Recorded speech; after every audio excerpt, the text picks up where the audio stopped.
Assalamualaikum warahmatullahi wabarakatuh. Selamat pagi anak-anak.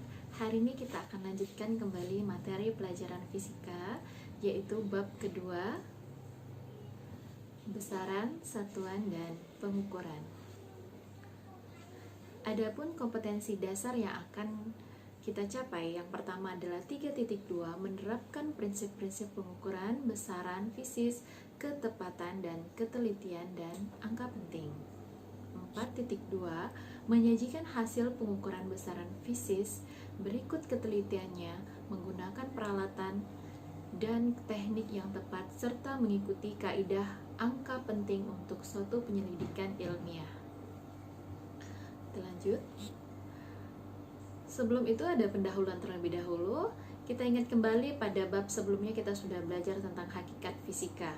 Nah, fisika merupakan ilmu pengetahuan yang mempelajari tentang benda-benda di alam, gejala-gejala, kejadian-kejadian alam, serta interaksi dari benda-benda di alam.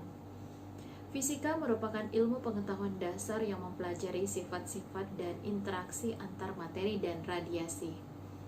Fisika merupakan ilmu pengetahuan yang didasarkan pada pengamatan eksperimental dan pengukuran kuantitatif atau metode ilmiah. Oke, kita langsung masuk ke bab besaran dan satuan. Materinya yang pertama yaitu adalah besaran dan satuan. Besaran. Besaran adalah sesuatu yang dapat diukur, dinyatakan dengan angka. Contoh, panjang, massa, waktu, suhu, dan lain-lain. Kegiatan mengukur. Membandingkan sesuatu dengan sesuatu yang lain yang sejenis yang ditetapkan sebagai satuan. Besaran fisika baru terdefinisi jika A.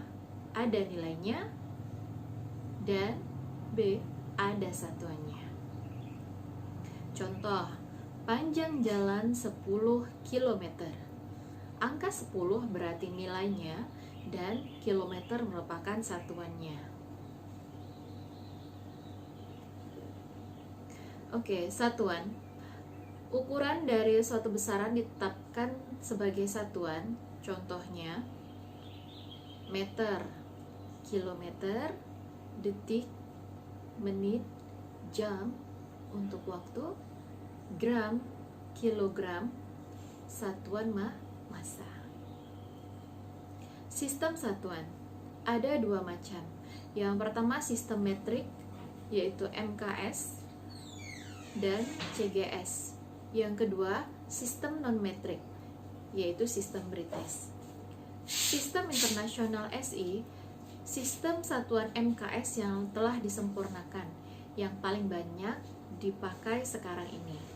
Dalam SI, ada 7 besaran pokok berdimensi dan 2 besaran pokok tak berdimensi. Berikut ditampilkan 7 besaran pokok dalam sistem internasional.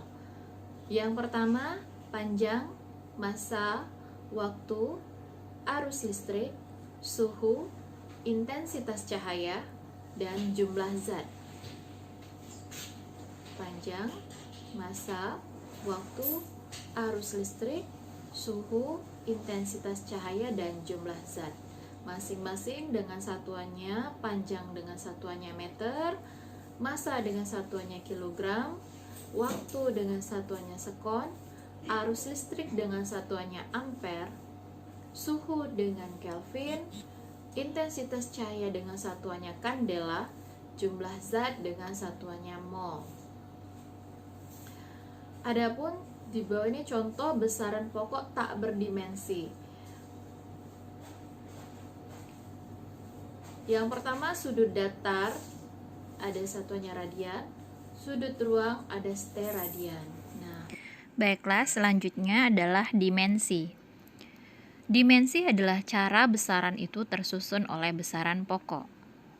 Guna dimensi, yang pertama untuk menurunkan satuan dari suatu besaran, dan yang kedua untuk meneliti kebenaran suatu rumus atau persamaan. Metode penjabaran dimensi yang pertama yaitu dimensi ruas kanan sama dengan dimensi ruas kiri. Yang kedua, setiap suku berdimensi Besaran turunan. Besaran turunan adalah besaran yang diturunkan dari besaran pokok. Contoh besaran turunan yaitu kecepatan, luas, dan ada juga besaran turunan yang mempunyai nama khusus seperti gaya, energi, daya, dan frekuensi. Berikut adalah tabel besaran turunan dan dimensi. Luas dengan dimensi L pangkat 2, volume dengan dimensi L pangkat 3, massa jenis dengan dimensi M, L pangkat min 3, dan seterusnya. Berikutnya ditampilkan faktor pengali dalam satuan internasional. Ini penting untuk kita dalam pengalian untuk memudahkan kita dalam melakukan perkalian berpangkat. 10 pangkat min 18 itu dinamakan dengan atto, 10 pangkat 15 adalah femto, 10 pangkat min 12 adalah pico, 10 pangkat min 9 nano, dan 10 pangkat min 6 mikro. Di bawah selanjutnya, di bawahnya ada mili, kilo, mega, giga, dan tera. Selanjutnya, ada contoh soal. 1. Tentukan dimensi dan satuannya dalam satuan internasional untuk besaran turunan berikut. A. Gaya. Untuk penyelesaiannya, gaya sama dengan massa dikali percepatan, di mana massa berdimensi M dikali dengan L T pangkat min 2 yang merupakan dimensi dari percepatan, sehingga menghasilkan dimensi dari gaya yaitu M L T pangkat min 2. Selanjutnya bisa diperhatikan contoh-contoh lainnya dan penyelesaiannya. Baiklah Nana, demikianlah pemaparan materi kita pada hari ini. Ibu akhiri dengan wassalamualaikum warahmatullahi wabarakatuh. Terima kasih.